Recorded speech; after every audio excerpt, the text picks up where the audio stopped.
Hello my dear students. देखिए आज हम आपको पढ़ाएंगे दो चर वाले रैखिक समीकरण को वज्र गुणन विधि से हल करना।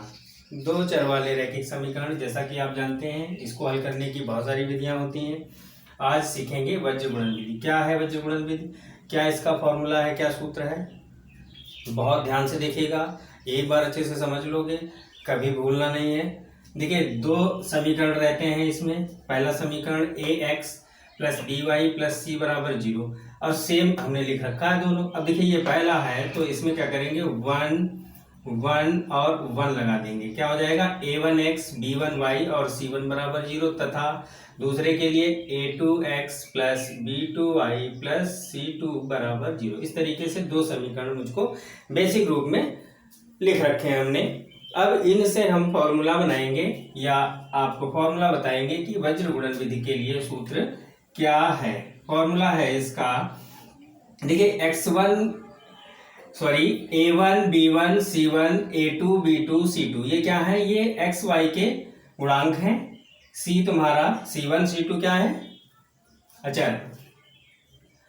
तो हमारे पास सूत्र क्या है, x अपान, देखिए याद करने का तरीका भी साथ साथ हम बताते रहेंगे, किस तरीके से उसको समझ लेंगे तो एक बार ही अच्छे से समझ लिया तो हमेशा के लिए तुम्हें याद हो जाएगा। किस तरीके से लिखना है, कैसे ध्यान रखना है, y अपान और 1 अपान ऐसा लिख रखेंगे। अब यहाँ देखिए x के नीचे क्या है, BC minus BC, CA minus CA और AB माइनस AB। वैसे देखिए AB BC CA होता है क्रम, बट यहाँ X Y और 1 नंबर लास्ट में है, इसलिए यहाँ जैसे हालांकि हमने लिख रखा है वैसे तुमको समझना है, BC CA और AB। अब क्या है, यहाँ पे क्या रहेगा, B1 C2 ऐसे। तो कैसे याद करेंगे, 1 2 2 1 1 2 2 1 1 2 2 1, इस तरीके से आपका समझ लो सूत्र लिख गया।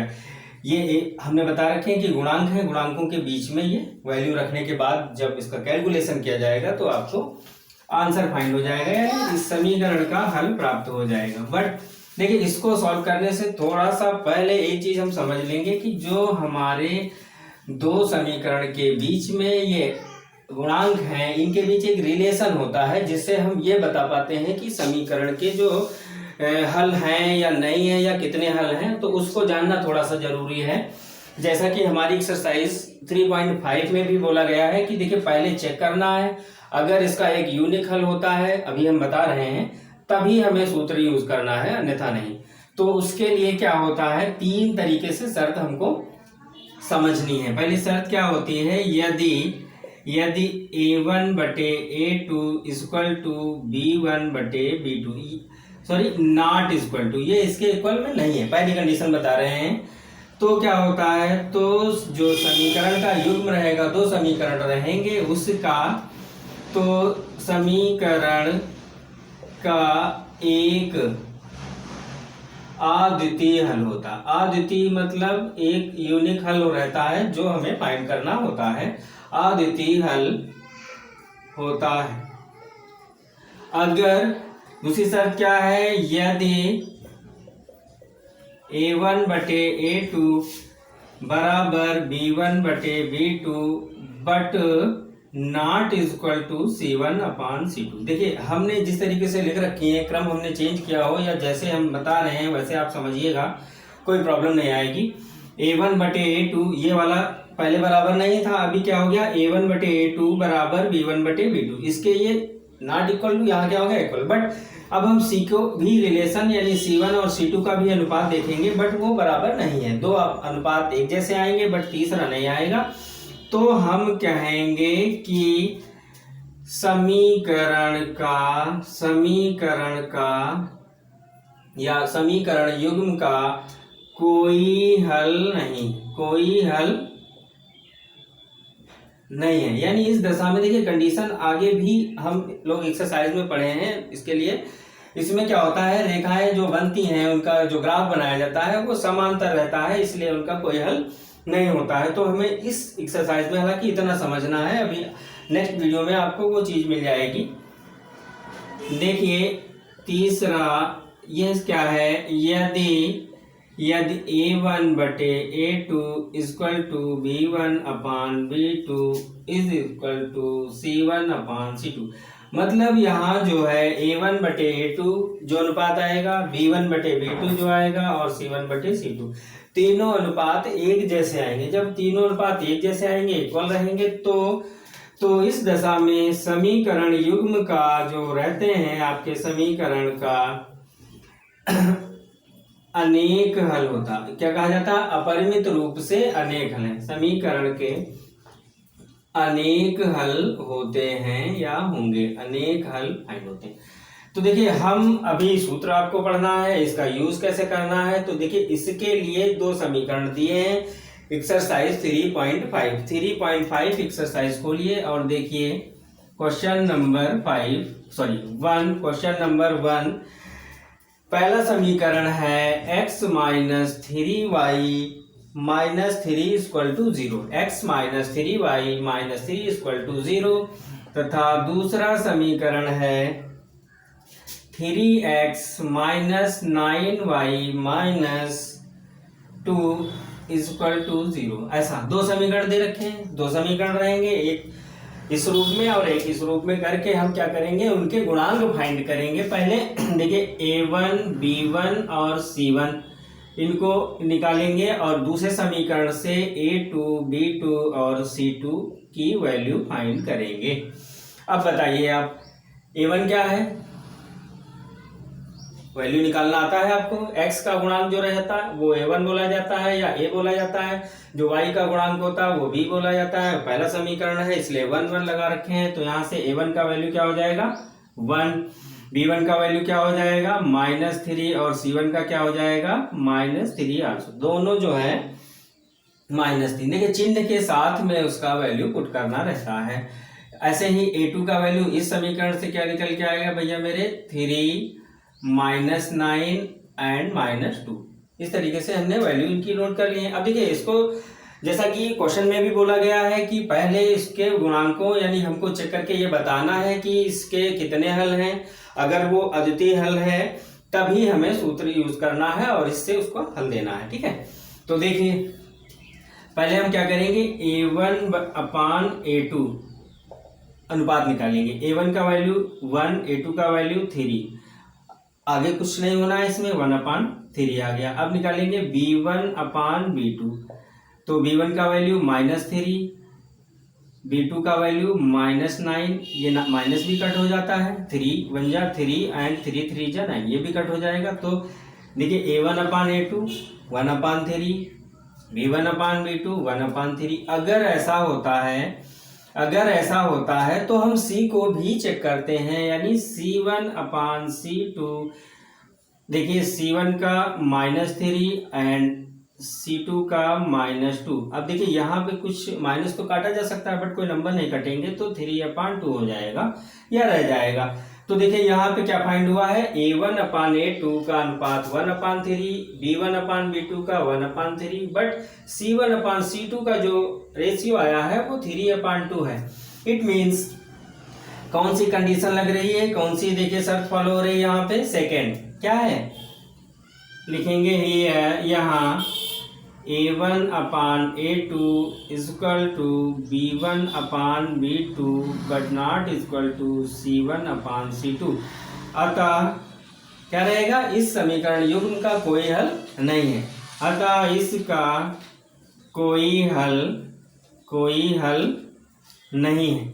अब जब कोई हल नहीं है तो इसको आगे तो सॉल्व ही नहीं किया जा सकता। इस मतलब क्वेश्चन में, इस पार्ट में आपको आगे बढ़ने की जरूरत नहीं है। अब देखिए सेकेंड क्वेश्चन क्या है, समझ आ रहा है? ओके, देखिए सेकेंड क्वेश्चन क्या है, 2x, सेकेंड पार्ट लिख रहे हैं भैया मेरे, 2x plus y equal to 5, तथा दूसरा समीकरण है 3x plus 2y equal to 8। ऐसे आपको दो समीकरण देख रहे हैं। देखिए यहाँ पे क्या है कि इक्वल टू में 5 दे रखा है, बट हमारा जो बेसिक होता है उसमें बराबर के उधर क्या होना चाहिए 0, तो इसको हम पहले इस फॉर्म में चेंज कर लेंगे, इस रूप में। तो लेके आएंगे इसको 2x plus y minus 5 equal to 0, और ये क्या हो जाएगा 3x plus 2y minus 8 equal to 0। देखिए इधर से इधर लाया गया है, साइन चेंज हो जाएगा। अभी हम क्या करेंगे, सेम जैसे अभी किया था, a1 b1 और c1 का वैल्यू फाइंड करेंगे। a1 का वैल्यू क्या रहेगा 2, b1 का क्या रहेगा, देखिए y में कोई नंबर नहीं है, तो जब नंबर नहीं होता है तो क्या लिखा जाता है 1, और c1 का वैल्यू क्या रहेगा भैया मेरे 5। ओके, सेम a2 b2 और c2, इसके लिए वैल्यू निकालेंगे। a2 क्या है 3, b2 क्या है 2 और c2 क्या है -8। ओके, तो इस तरीके से हमने वैल्यू फाइंड कर लिए हैं। अब फिर क्या करेंगे, इन कंडीशंस को हम चेक करेंगे कि कौन सी कंडीशन यहाँ पे लगेगी, उसी के अकॉर्डिंग आगे बढ़ना है। तो a1 upon a2 equal to, देखिए a1 का वैल्यू a2 का वैल्यू पुट करेंगे, आगे कुछ नहीं होगा, छोड़ देंगे। अभी क्या करेंगे, b1 अपान b2 का वैल्यू निकालेंगे। b1 1, b2 2, आगे नहीं सॉल्व होगा। तो देखिए क्या आया, यहाँ पे लिखेंगे, नीचे बढ़ेंगे, a1 upon a2 not equal to b1 upon b2। देखिए इसके बराबर नहीं है, यहाँ 2 अपान 3 और यहाँ 1 अपान 2, तो बराबर नहीं है, इक्वल नहीं है, तो क्या होगा, पहली शर्त फॉलो हो रही है, एक अद्वितीय हल होगा। और जब अद्वितीय हल है तो उसको हमें इस सूत्र से वज्र गुणन विधि से सॉल्व करना है। कौन सी विधि से, वज्र गुणन विधि से सॉल्व करना है। तो देखिए सूत्र को अब हम पुट करेंगे, यहाँ लिखेंगे, पहले फॉर्मूला लिख दें एक बार। जब भी आप सवाल लगाएंगे तो फॉर्मूला जरूर लिखेंगे, ठीक है। x अपान b1 c2 minus b2 c1 बराबर y अपान c1 a2 minus c2 a1 बराबर 1 अपान a1 b2 minus a2 b1। Okay, अभी वैल्यू रखनी है भैया मेरे, देखते रहना। b1 का वैल्यू वहां से देखो बेटा 1 इंटू c2 का वैल्यू, सब चिन्ह के साथ में रखेंगे, चिन्ह को हटाना नहीं है। मल्टीप्लाई अगर आपको साइन वाला नहीं आता है तो थोड़ा सा ध्यान देने की जरूरत है, गलत ना होने पाए। माइनस लगाएंगे, b2 का वैल्यू क्या है 2 इंटू c1 का वैल्यू क्या है -5। देखिए ब्रैकेट में रखना है, ध्यान रखना है कि कोई साइन जो है गड़बड़ी ना होने पाए। c1 का वैल्यू -5 इंटू a2 का वैल्यू आपका रहेगा 3। ओके, माइनस c2 का वैल्यू -8 है, और इनटू में आपका a1 का वैल्यू 2। देखिए ब्रैकेट हमने नहीं लगाए हैं, बट आपको लगाना ताकि आगे कोई मिस्टेक ना हो।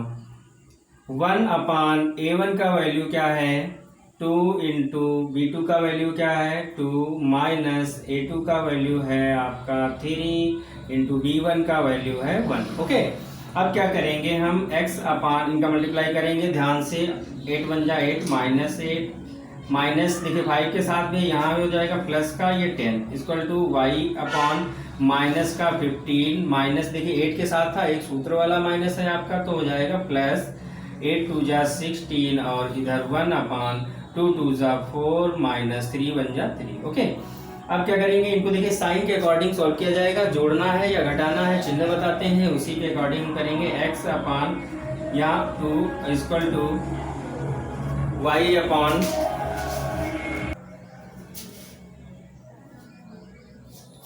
हाँ बेटा देखिए y अपान 16 माइनस 15 क्या हो जाएगा 1, और इधर 1 अपान 4 माइनस 3 तो 1। ऐसे करके सॉल्व हो रहा है धीरे धीरे। अब देखिए ये तीनों आगे तो बढ़ना नहीं है, बढ़ना है, बट जो है सॉल्व यानी प्लस माइनस खत्म हो गया है। अब करना ये है, ये इसके इक्वल है और ये तीनों जब इक्वल रहते हैं तो हम क्या करते हैं, एक एक को इस नंबर वाले टर्म के इक्वल में रख के वैल्यू फाइंड करते हैं। देखिए कैसे, x upon 2 equal to 1 upon 1, cross multiply करेंगे तो x इक्वल टू 2, ये x का वैल्यू आ जाएगा। सेम y वाला टर्म इसके इक्वल करेंगे तो y upon 1 equal to 1 upon 1, then देखा क्या करेंगे क्रॉस मल्टीप्लाई तो y का वैल्यू आ जाएगा। अतः समीकरण का जो हल रहेगा आपका वो प्राप्त हो गया है। कैसे, x बराबर 2 और y बराबर 1, ये आपका उत्तर फाइंड हो गया। ओके, तो मुझे लग रहा है लगभग आप पूरी तरीके से समझ गए होंगे। एक बार इसको लिखने का तरीका कॉपी पे जरूर प्रैक्टिस करेंगे, जिससे ये हमेशा याद हो जाएगा। ठीक है, ओके, तो अभी तक अगर आपने मेरे चैनल को सब्सक्राइब नहीं किया है तो उसको जरूर सब्सक्राइब करें, बेल आइकन दबा लें, और जिससे जितने भी वीडियो रहेंगे आपको टाइमली पहुंचते रहेंगे, और लाइक करें। Thank you.